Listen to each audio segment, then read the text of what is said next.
യൂപ്പിലെ ചോയ്മിനെ ഹോസ്പിറ്റലിൽ നിന്ന് കടത്തിക്കൊണ്ടു പോകുന്നതും കാണിച്ചാണ് ഈ എപ്പിസോഡ് തുടങ്ങുന്നത്. ആ സമയത്തും അവൾക്ക് ബോധം വന്നിട്ടുണ്ടായിരുന്നു. പക്ഷെ യൂപ്പിലിനെ കണ്ടപാടെ കണ്ണടച്ചു കിടക്കാണ്. അങ്ങനെ സോയിങ്ങിന് അവൻ ഫോട്ടോസ് ഒക്കെ അയച്ചു കൊടുത്ത് പോയതിനു ശേഷം ചോയ്മിൻ വീണ്ടും എണീക്കുന്നതാണ് കാണിക്കുന്നത്. ബോധം വന്നു എന്ന് മാത്രല്ല, അവൾക്കിപ്പോ എണീറ്റിരിക്കാനും പറ്റും, പക്ഷെ നിൽക്കാൻ പറ്റുന്നുണ്ടാവില്ല.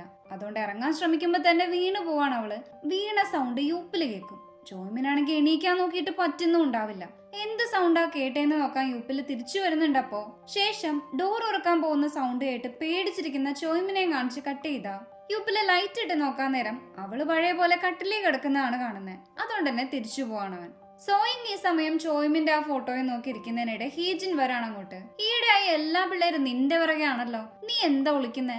ഞാൻ ശരിക്കൊന്ന് ഹാർഡ് വർക്ക് ചെയ്ത് പഠിച്ചാൽ നിനക്ക് എന്റെ തൊട്ടടുത്ത് പോലും എത്താൻ പറ്റില്ല എന്നൊക്കെ ഹീജിൻ പറയുമ്പോ അധികം വൈകാതെ നിനക്ക് ഇഷ്ടമുള്ള ഒരു ന്യൂസ് കേൾക്കുന്നു മാത്രമേ സോയിങ് പറയൂ. ഇതേ സമയം ആന്റിയും ജിൻവും സിയോ വരുന്നത് നോക്കി നിൽക്കുന്നതാണ് കാണിക്കുക. സിയോ ആണ് ചീഫ് എന്നുള്ള കാര്യം അവൻ ആന്റീനെ അറിയിച്ചു. അവരങ്ങനെ എല്ലാം അറിയാന്നുള്ള മട്ടില് സംസാരിച്ചതും നിങ്ങളൊന്ന് സൂക്ഷിക്കുന്നത് നല്ലതായിരിക്കും. ചീഫ് എങ്ങാനും ഇതറിഞ്ഞ നിങ്ങൾക്ക് ആപത്താണെന്നും പറഞ്ഞു പോവാണ് സിയോ. ശേഷം പഠിക്കുന്നതിനിടെ അവന്റെ ലൈഫിൽ സംഭവിച്ച ഓർക്കാൻ ആഗ്രഹിക്കാത്ത ഓരോരോ നിമിഷങ്ങളാണ് ഓർമ്മയിലേക്ക് വരുന്നത്. പക്ഷെ പെട്ടെന്ന് സോയിങ്ങിന്റെ ഓർമ്മ വന്നതും സിയോ കാമാവും. അങ്ങനെ പിറ്റേ ദിവസം അവളോട് സംസാരിക്കാനും ചെല്ലുന്നുണ്ട്. എനിക്കിതെല്ലാം എത്രയും വേഗം അവസാനിപ്പിക്കണം, നീ എന്നെ ഹെൽപ്പ് ചെയ്യില്ലെന്ന് ചോദിക്കുമ്പോൾ താൻ കൂടെ ഉണ്ടാവുമെന്നാണ് സോയെങ്ങും പറയാം. ശേഷം തനിക്ക് യൂപ്പിൽ എന്ന് പറഞ്ഞ ആളെ കണ്ടെത്തണം എന്ന് പറയാനുള്ളത്. അതായത് യൂപ്പിൽ സാറിന്റെ യഥാർത്ഥ പേര് ഗോൺവു എന്നാണ്. അയാള് പക്ഷെ വേറൊരാളുടെ ഐഡന്റിറ്റി ആണ് ഉപയോഗിക്കുന്നത്. യഥാർത്ഥ യൂപ്പിലിനെ ഗോൺവു കൊന്നു, അതിന്റെ തെളിവും എനിക്ക് കിട്ടി. പക്ഷെ അദ്ദേഹത്തെ കുറിച്ചുള്ള ഡീറ്റെയിൽസ് ആണ് എനിക്ക് അറിയേണ്ടത്. അതായിരിക്കും ഗോൺവുവിന്റെ വീക്ക്നെസ് എന്ന് പറയണമെന്നിട്ട്. ഇതേ സമയം ഒരു ഫ്ലാഷ് ബാക്ക് കാണിക്കുന്നുണ്ട് അവിടെ. യൂപ്പിലിനെതിരായ തെളിവുകൾ തന്റെ ഉണ്ടെന്നറിഞ്ഞ സിയോയും തനിക്കൊപ്പം വരും. അപ്പൊ താങ്കൾക്ക് അവനെ കൊണ്ടുപോകാന്നുള്ളതായിരുന്നു സോയിങ്ങിന്റെ പ്ലാൻ. യൂപ്പിൽ അതിന് സമ്മതിക്കുന്നുണ്ട്. അങ്ങനെ അവനെയും കൂട്ടി എങ്ങോട്ടോ പോകുന്നതിനിടെ ഇൻഫർമേഷൻ തന്ന ആളെ വിശ്വസിക്കാൻ പറ്റുമോ എന്ന് ചോദിക്കാണ് സിയോ. ഇന്നേരം എന്തേ എന്നെ വിശ്വാസം ഇല്ലെന്ന് അവള് ചോദിച്ചതും എനിക്ക് വിശ്വാസമാണ്, നമുക്കിതിന്ന് രക്ഷപ്പെടാൻ വേണ്ടി ഞാൻ എന്തിനും റെഡിയാണെന്ന് പറഞ്ഞു പോവാണ്. അപ്പൊ തന്നെ സിയോ അവളെ വിശ്വസിച്ച് ആരെ അറിയിക്കാൻ സോയിങ് യൂപ്പിലിന്റെ അടുത്തേക്കും ചെല്ലുന്നുണ്ട്. ഇത്ര പെട്ടെന്നെല്ലാം വിശ്വസിച്ചെങ്കിൽ അവൻ നിന്നെ അത്രയ്ക്ക് ട്രസ്റ്റ് ചെയ്യുന്നുണ്ടാവും. എന്തായാലും അവൻ എന്റെ കയ്യിൽ കിട്ടിയാലുടൻ ചോയ്മിനുള്ള അഡ്രസ്സ് ഞാൻ പറഞ്ഞുതരാന്ന് കേട്ട് താൻ എന്നെ പറ്റിക്കില്ല എന്ന് എന്താ ഉറപ്പെന്ന് ചോദിക്കാണ് അവള്. ഞാനെന്തിനു നിന്നെ പറ്റിക്കണം? ചീഫ് അഥവാ സിയോനെ കിട്ടിക്കഴിഞ്ഞാൽ എനിക്ക് പിന്നെ നിന്റെയോ ചോയ്മിന്റെയോ ഒരു ആവശ്യമില്ലാന്ന് കേട്ട് തിരിച്ച് ക്ലാസ്സിലേക്ക് ചെല്ലുന്ന ടൈം ഒരു മിസ് വിളിച്ചോണ്ട് പോവാണ് അവളെ. ഹയർ സ്റ്റഡീസിന് ഏത് കോളേജാ സെലക്ട് ചെയ്യുന്നത്, ഏത് സബ്ജക്ട് വേണമെന്നൊക്കെ ചോദിക്കാൻ വേണ്ടിയിട്ട് വിളിച്ചതായിരുന്നു. പക്ഷെ സോയിങ് ഇനി തുടർന്ന് പഠിക്കാനൊന്നും പോകുന്നില്ലല്ലോ. അതോർത്ത് അവൾക്ക് വിഷമം വരുന്നുണ്ട്.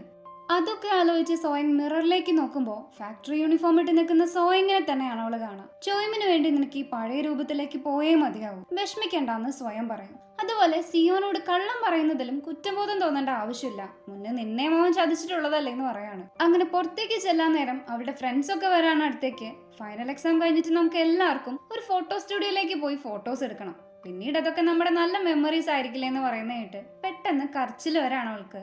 ദാഹിനും ഫ്രണ്ട്സും അങ്ങനെ അവളെ സമാധാനിപ്പിക്കുന്നതും കാണിച്ച് കട്ട് ചെയ്താ സ്വയം ജിൻവുവിനോട് സംസാരിക്കുന്നതാണ് കാണിക്കുന്നത്. നാളെ നീ മരിക്കുന്നറിഞ്ഞ ഇന്നെന്താ ചെയ്യാന്ന് ചോദിക്കുമ്പോ എന്റെ നടക്കാതെ പോയ ഡ്രീമോ മറ്റോ നടത്താൻ വേണ്ടി നോക്കുന്നായിരുന്നു അവന്റെ മറുപടി. ഇന്നേരം എന്റെ ഡ്രീം എന്താണെന്ന് എനിക്ക് പറയാൻ പോലും പറ്റുന്നില്ല എന്ന് കേട്ട് എനിക്കത് നല്ല ഓർമ്മയുണ്ടല്ലോ. നല്ല ഫുഡ് കഴിക്കണം, വസ്ത്രം ധരിക്കണം, പഠിക്കണം, കുറെ ഫ്രണ്ട്സ് ഒക്കെ ആയി നല്ലൊരു ലൈഫ്. അതൊരു തെറ്റായ സ്വപ്നേ അല്ല, മറ്റുള്ളവരുടെ ഡെയിലി ലൈഫ് തന്നെ അങ്ങനല്ലേന്ന് അവൻ പറഞ്ഞതും നമുക്ക് ഇന്ന് തന്നെ ഫോട്ടോസ് എടുക്കാമെന്ന് സ്വയം ഫ്രണ്ട്സിനോട് പറയാണ്. ജിൻവു ആണ് അങ്ങനെ അവർക്ക് ഫോട്ടോസ് ഒക്കെ എടുത്തു കൊടുക്കുന്നത്. ജിൻവുവിന് വേറെ ആരോട് അത്ര അടുപ്പൊന്നും ഇല്ലെങ്കിലും സോയിങ്ങിനോട് മാത്രം അവനൊരു ഇഷ്ടക്കൂടുതലുണ്ട്. ലാസ്റ്റ് ജിൻവും കൂടി ഒരുമിച്ച് ഫോട്ടോസ് എടുക്കുന്നതൊക്കെ ഹീജിന് സഹിക്കാൻ പറ്റുന്നുണ്ടാവില്ല.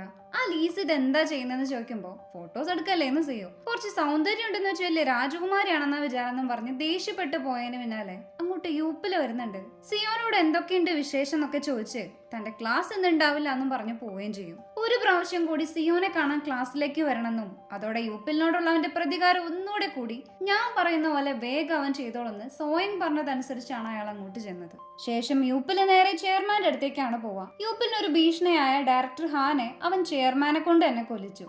ഇപ്പൊ മരിച്ചോന്ന് ഉറപ്പിക്കാൻ ചെന്നേക്കാണ് അയാളുടെ ടാറ്റു വെച്ച് അത് ഉറപ്പിക്കുകയും ചെയ്യും. അങ്ങനെ തിരിച്ചു വരുന്ന ടൈം നീ എന്തിനാ എന്നോട് ഇങ്ങനെ ചെയ്തേന്നൊക്കെ അവന്റെ ഫ്രണ്ടിന്റെ സൗണ്ട് ഓർക്കാണ് അവൻ. അപ്പൊ തന്നെ ചെയർമാൻ അവനെ വിളിച്ച് ചീഫിനെ കൈമാറാൻ പറയുന്നത് കാണിച്ച് കട്ട് ചെയ്താ സോയിങ്ങിനെയാണ് കാണിക്കുന്നുണ്ടാവുക. നിന്റെ കുക്കിയുടെ ടാർഗറ്റ് കംപ്ലീറ്റ് ആയിട്ടുണ്ട്, ഇനി എത്രയും പെട്ടെന്ന് നിനക്ക് ചോയ്മിനെ കൊണ്ട് സ്കൂൾ വിട്ട് പോവാന്നൊക്കെ ആന്റി പറയുന്നുണ്ട്. അപ്പൊ ചോയ്മിന് ഇതേ സമയം യൂപ്പിലടച്ചിട്ട് സ്ഥലത്ത് നിന്ന് പുറത്ത് കിടക്കാൻ നോക്കുമെങ്കിലും അവൾക്കതിന് പറ്റുന്നുണ്ടാവില്ല. സീൻ അവിടെ കട്ടായി. സിയോ സോയിങ്ങിനോട് സംസാരിക്കാൻ ചെല്ലുന്നതാണ് കാണിക്കുന്നത്. എന്തെങ്കിലും വിഷമമുണ്ടോന്ന് അവൻ ചോദിച്ചതിന് ഒന്നുമില്ല എന്ന് അവള് മറുപടി പറയും. പിറ്റേ ദിവസം അവരോരോന്ന് സംസാരിക്കുന്നതിനിടെ എത്രയും പെട്ടെന്ന് യൂപ്പിലിന്റെ കാര്യം സോൾവ് ആക്കി ഒന്ന് ഫ്രീ ആവാനാണ് സിയോ ആഗ്രഹിക്കുന്നതെന്ന് കണ്ട് ഫീൽ ആവാണ് അവൾക്ക്. അവിടെ കട്ട് ചെയ്താ സിയോനെ യൂപ്പിലിനെ ഏൽപ്പിക്കാൻ വേണ്ടിയിട്ട് സോയിങ് അവനെ കൊണ്ട് ഇങ്ങോട്ടോ പോകുന്നതാണ് കാണിക്കുന്നുണ്ടാവുക. പോകുന്ന വഴി അവൻ എന്തോ ഡ്രിങ്ക്സും കൊടുക്കുന്നുണ്ടാവള്. അങ്ങനെ പുറത്തേക്ക് ഇറങ്ങിയതിന് ശേഷം സോയിങ് ആരെയോ വിളിക്കുന്നതിനിടയ്ക്കാണ് സിയോ അത് കുടിക്കുന്നത്. അപ്പൊ തന്നെ അവൻ എന്തോ അസ്വസ്ഥത ഫീൽ ചെയ്യും.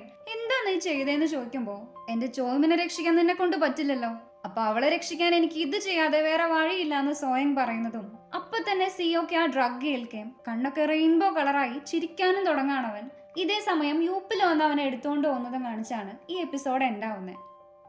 16ാമത്തെ എപ്പിസോഡിന്റെ തുടക്കത്തിൽ അവർ യൂപ്പിലിനെ മീറ്റ് ചെയ്യുന്നതിന് മുന്നേ സിയോയുടെ അമ്മേനെ മാറ്റിയിരിക്കുന്ന ഹോസ്പിറ്റൽ ഏതാണെന്ന് ചോദിക്കാണ് സോയങ്. നിനക്ക് എന്തെങ്കിലും തിരക്ക് വന്നാൽ എനിക്കായാലും അമ്മയുടെ കാര്യങ്ങൾ ചെന്ന് അന്വേഷിക്കാലോ എന്ന് പറയുമ്പോൾ സിയോ അഡ്രസ്സ് സെൻഡ് ചെയ്ത് കൊടുക്കുകയും ചെയ്യും. അവിടെ സിംഗട്ടായി യൂപ്പിൽ വരാണ് അങ്ങോട്ട്. അപ്പൊ തന്നെ ചോയ്മിനെ ഒളിപ്പിച്ചു വെച്ചിരിക്കുന്ന അഡ്രസ്സ് അവൻ അയച്ചു കൊടുക്കുകയും ചെയ്യും. അതോടെ സോയിങ് വേഗം അങ്ങോട്ട് ചെല്ലുന്നതാണ് കാണിക്കുന്നത്. യൂപ്പിൽ ഇതേ സമയം സിയോനെയും കൊണ്ട് എങ്ങോട്ടോ പോവായിരുന്നു. സോയിങ് ആണെങ്കിൽ യൂപ്പിൽ കൊടുത്ത ലൊക്കേഷനിലേക്ക് എത്തുമ്പോ അവിടെ അങ്ങനെ ഒരു വീടേ ഉണ്ടാവില്ല, വെറും കാടാണത്. കട്ട് ചെയ്താ പെട്ടെന്ന് സിയോയുടെ മുഖത്ത് ചിരി മാറുന്നതായും അവൻ ആ സീറ്റിൽ നിന്ന് എണീറ്റ് യൂപ്പിലിന്റെ കഴുത്തിലായി ഒരു ഇഞ്ചക്ഷൻ കുത്തിയിറക്കുന്നതാണ് കാണിക്കുക. ഇതേ സമയം ഒരു ഫ്ലാഷ് ബാക്കും കാണിക്കുന്നുണ്ട്. അവിടെ ചോയ്മിനെ കാണാതായപ്പോ തന്നെ അവളെ യൂപ്പില് തട്ടിക്കൊണ്ടുപോയതാണെന്നും യൂപ്പില് പറയുന്ന പോലെയാണ് സോയിങ് ചെയ്യുന്നതെന്നെല്ലാം സിയോക്ക് മനസ്സിലായിട്ടുണ്ടായി. അയാൾ പറയുന്ന പോലെ തന്നെ മുന്നോട്ട് പോയിക്കൊള്ളാൻ പറയാണെന്നിട്ട് താനിത് കുടിച്ചതിന് ശേഷം യൂപ്പിലിനെ വിളിക്കണം എന്ന് പറയുമ്പോൾ അഥവാ നിനക്ക് അവരുടെ കയ്യിൽ നിന്ന് രക്ഷപ്പെടാൻ പറ്റിയില്ലെങ്കിൽ എന്ത് ചെയ്യുന്നു ചോദിച്ചതിന് നമ്മുടെ പ്ലാൻ ഫെയിൽ ആവില്ല എന്ന് പറഞ്ഞ് സിയോ ആണ് സോയിങ്ങിനെ സമാധാനിപ്പിക്കുന്നത്. ശേഷം ഫ്ലാഷ് ബാക്ക് അവിടെ കട്ട് ചെയ്താ യൂപ്പില് സിയോനെ എതിർക്കാൻ നോക്കുമെങ്കിലും പറ്റുന്നുണ്ടാവില്ല. ഡ്രഗിന്റെ എഫക്റ്റ് വന്നതോടെ കാറിലുള്ള അയാളുടെ കൺട്രോളും പോവും. അതങ്ങനെ വലിയൊരു ട്രക്കായി കൂട്ടിയിടിക്കാൻ പോകുന്നതുകൊണ്ട് സിയോ സ്റ്റിയറിംഗ് തിരിച്ചതും ആക്സിഡന്റ് ആവാണ് അവിടെ. സെയിം ടൈം സോയിങ് ആ കാടിനുള്ളിലേക്ക് വീണ്ടും കുറെ പോയി അന്വേഷിക്കുമ്പോൾ ആ വീട് കാണുന്നുണ്ട്. പക്ഷെ അതിന്റെ ഉള്ളിൽ ചോയ്മിൻ ഉണ്ടാവില്ല. അവളങ്ങനെ ചോയ്മിനെ കാണാതെ കരയുന്നതും കാണിച്ച് കട്ട് ചെയ്താ സിയോ ഒരു വിധം ആ ആക്സിഡന്റിൽ നിന്ന് രക്ഷപ്പെടും. അവൻ ആ കാറിൽ നിന്ന് ഇറങ്ങിയ ഉടനെ അത് കത്താനും തുടങ്ങാണ്. നമ്മുടെ പ്ലാൻ വിജയിച്ചു, ഞാൻ ആ യൂപ്പിലിനെ കൊന്നു എന്ന് പറയുന്നതിനിടെ സോയിങ്ങിന്റെ കരച്ചിലാണ് അവൻ കേൾക്കുക. ചോയ്മിൻ ഇവിടെ കാണുന്നില്ല. അവളെ കണ്ടെത്തണമെങ്കിൽ യൂപ്പിലിനെ രക്ഷിച്ചേ മതിയാവും പറഞ്ഞത് കേട്ട് യൂപ്പിൽ പക്ഷെ സത്യമായിട്ടും മരിച്ചു എന്ന് പറയാണ് അവൻ. ഉറപ്പാണോ? ഞാൻ നിന്നെ വിശ്വസിച്ചോട്ടെ എന്നൊക്കെ ചോദിക്കുമ്പോ എന്നാൽ ഇങ്ങോട്ട് വായോ, ഇയാൾക്ക് ജീവൻ ഉണ്ടോന്ന് നോക്കാന്ന് സിയോ പറയും. അവൾ അങ്ങനെ സിയോയുടെ അടുത്തേക്ക് പോകുന്ന വഴി സോയിങ്ങിന് ഒരു കോള് വരുന്നതായി കാണിക്കുന്നുണ്ട്. താൻ ചോയ്മിനാണെന്ന് ഫോണിലൂടെ പറയുന്ന കേട്ട് സോയിങ്ങിന് വിശ്വസിക്കാൻ പറ്റുന്നുണ്ടാവില്ല. ശേഷം അവളിപ്പോ എവിടെയാണെന്ന് ചോദിച്ചറിഞ്ഞ് ആ ഹോസ്പിറ്റലിലേക്ക് സോയിങ് ചെല്ലുന്നതാണ് കാണിക്കുന്നത്. ചോയ്മിനെ എവിടെ കാണുമ്പോ സോയിങ്ങിന് ഒന്നുകൂടി ഷോക്ക് ആവാണ് ചെയ്യുക. ശരിക്കും ഇതെന്റെ ചോയ്മിൻ തന്നെയല്ലേ എന്ന് ചോദിച്ച് കെട്ടിപ്പിടിക്കുന്നതാണ് കാണിക്കുന്നത്. ചോയ്മിൻ ഇതേ സമയം ഒരുപാട് സോറി ഒക്കെ പറഞ്ഞ് കരയാണ് ചേച്ചീനെ പിടിച്ച്. അവൾ ഒന്നുകൂടി ബെറ്റർ ആവാൻ വേണ്ടി കുറച്ച് ദിവസം ഇവിടെ അഡ്മിറ്റ് ആവണമെന്ന് ഡോക്ടർ പറഞ്ഞിരുന്നു. ശേഷം ചോയ്മിനെ ഇവിടെ അഡ്മിറ്റ് ആക്കിയ ആൾ എന്തെന്ന് ഡോക്ടർ ചോദിച്ചതിന് അയാൾ പുറത്തേക്ക് പോയേക്കാണ് ഇതെന്റെ ചേച്ചിയാണെന്ന് അവള് പറയും. ആ ഗാർഡിയൻ ആരാണെന്ന് സോയിങ് ചോദിക്കുമ്പോ എനിക്ക് ഒരുപാട് കാര്യങ്ങൾ പറയാനുണ്ടെന്ന് കേട്ട് എന്നാ ഓരോന്നായി പറയും. എങ്ങനെ എണീറ്റു, ആരാ ഇവിടേക്ക് കൊണ്ടുവന്നെന്നൊക്കെ ചോദിക്കുന്ന ടൈം എല്ലാം നാളെ വിശദമായി പറഞ്ഞാൽ പോരെ, എനിക്കിന്ന് നല്ല ക്ഷീണമുണ്ടെന്ന് പറയുമ്പോൾ റെസ്റ്റ് എടുത്തോളാൻ പറയാണ് സോയിങ്ങും. സെയിം ടൈം ക്ലാസ്സിൽ സിയോനെയും സോയിങ്ങിനെ കാണാത്തോണ്ട് അവരിനി ക്ലാസ്സിലേക്ക് വന്ന് തന്നെ മീറ്റ് ചെയ്യാൻ പറഞ്ഞു പോവാണ് മിസ്. അവൾ ഇതേ സമയം ചോയ്മിൻ നടക്കാൻ പ്രാക്ടീസ് ചെയ്യുന്നതൊക്കെ നോക്കിയിരിക്കുന്നതിനിടെ ജിൻവുന്റെ കോൾ വരും. നീയും സിയോയും എന്താ ക്ലാസ്സിലേക്ക് വരാത്തതെന്ന് ചോദിക്കുമ്പോൾ സിയോ എന്നല്ല വന്നില്ല എന്ന് തിരിച്ചു ചോദിക്കാണ് അവള്. ഇതേ സമയം ചേച്ചി എന്താ ടെൻഷൻ ആയിട്ടിരിക്കുന്നേ, സിയോ കാരണമാണോ എന്ന് ചോയ്മിൻ ചോദിച്ചത് കേട്ട് ഷോക്കാവാണ് അവള്. സിയോക്ക് എന്ത് പറ്റിയാലും നമുക്കെന്താ, അവനല്ലേ എന്നെ ഈ അവസ്ഥയിലാക്കിയ ചീഫ്, പിന്നെന്തിനാ അവനെ കുറിച്ച് ടെൻഷൻ ആവുന്നതെന്ന് ചോദിക്കാണെന്നിട്ട് അവൻ ഇനി എന്ത് സംഭവിച്ചാലും ചേച്ചി അത് അന്വേഷിക്കാൻ പോണ്ടെന്ന് പറയുന്നത് കാണിച്ച് കട്ട് ചെയ്താ സ്കൂളിൽ പോകുന്നത് നിർത്താനും കുക്കി വിൽക്കുന്നത് നിർത്താനും ചോയ്മിൻ പറയും. ഒപ്പം മൊബൈൽ നമ്പർ മാറ്റണം, ഇല്ലെങ്കിൽ കസ്റ്റമേഴ്സ് വിളിച്ചോണ്ടേ ഇരിക്കുന്നു പറയാണെന്നിട്ട് ചേച്ചി ഇനി ആ കുക്കി തിന്നാനും പാടില്ല, തിന്നാ അഡിക്ഷൻ ആവും. ഇനി ഒരിക്കലും സിയോ ചേച്ചിനെ ബുദ്ധിമുട്ടിക്കുകയില്ല, കാരണം എന്നെ ഇന്നലെ രക്ഷിച്ച അങ്കിളിന്റെ ഒപ്പം ഞാൻ അവനോടുള്ള പ്രതികാരം ചെയ്തു എന്ന് ചോയ്മിൻ പറയുന്നതും കാണിച്ച് കട്ട് ചെയ്ത ആ ഫ്ലാഷ് ബാക്ക് കാണിക്കുന്നുണ്ട്. അവിടെ ചോയ്മിൻ അവിടെ നിന്ന് രക്ഷപ്പെടാൻ നോക്കുന്ന ടൈം ആരോ അങ്ങോട്ട് വരുന്നത് കണ്ട് ഒളിച്ചിരിക്കുകയാണ് അവള്. ഇന്നേരമാണ് അത് ഡയറക്ടർ ഹാ ആണെന്ന് കാണിക്കുന്നത്. അതായത് ചെയർമാൻ കൊന്നു കളഞ്ഞു എന്ന് യൂപ്പിൽ കൺഫേം ചെയ്ത ഹാ തന്നെ. അവന്റെ വിരലിലെ ടാറ്റു കണ്ടപ്പോഴാണല്ലോ യൂപ്പിൽ ആ ഡെഡ് ബോഡി ഹാഡയാണെന്ന് ഉറപ്പിച്ചത്. ചെയർമാൻ ശരിക്കും അയാളെ കൊല്ലാൻ കൊണ്ടുപോയെങ്കിലും അവിടെ നിന്ന് എസ്കേപ്പ് ആയി വന്നതാണ് അയാള്. പിന്നെ ആ ഫേക്ക് ഡെഡ് ബോഡി അവിടെ എങ്ങനെ വന്നു എന്ന് ഇപ്പൊ പറയുന്നില്ല. ശേഷം യൂപ്പിൽ പറഞ്ഞതനുസരിച്ച് സോയങ് അവൻ ചീഫിനെ കൈമാറുന്ന കാര്യവും ചീഫ് സിയോ ആണെന്നുള്ളതൊക്കെ ഹാ ചോയ്മിനോടും പറഞ്ഞിട്ടുണ്ടായി. അതിനുശേഷം ഹാ ആക്സിഡന്റ് ആയ സ്ഥലത്തേക്കും ചെന്ന് സിയോനെ കൊല്ലാൻ പോകുന്നതും കാണിച്ചാണ് ഈ എപ്പിസോഡ് എൻഡ് ആവുന്നത്. സോ നെക്സ്റ്റ് 2 എപ്പിസോഡ് നമുക്ക് അടുത്ത വീഡിയോയിലൂടെ കാണാം. അപ്പോൾ നിങ്ങൾക്ക് ഈ വീഡിയോ ഇഷ്ടമാണെങ്കിൽ ലൈക്ക് ചെയ്യുക, ഷെയർ ചെയ്യുക, സബ്സ്ക്രൈബ് ചെയ്യുക, കമന്റ് ചെയ്യുക. താങ്ക്